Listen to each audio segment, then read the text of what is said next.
waxaa maanta markii ugu horeysay laga hirgeliyay magaalada Caynaba ee xarunta gobolka Saraar mashruuca beerista bariiska kaasi oo lagu wado inuu ka qabsoomo dhammaan deegaamo badan oo ka tirsan Somaliland.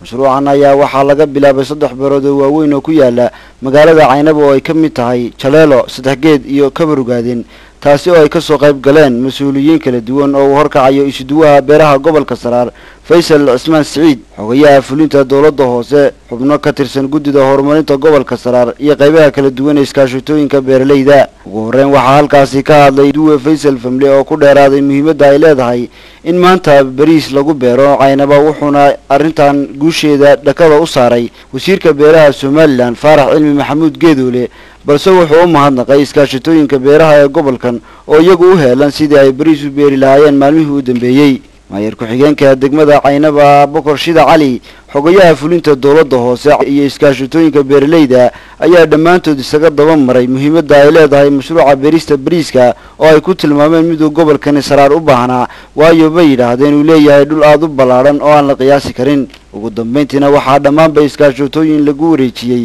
siidhka bariiska oo dhan 6 kiintaal, kaasi oo uu soo gaarsiiyey wasiirka beeraha Somaliland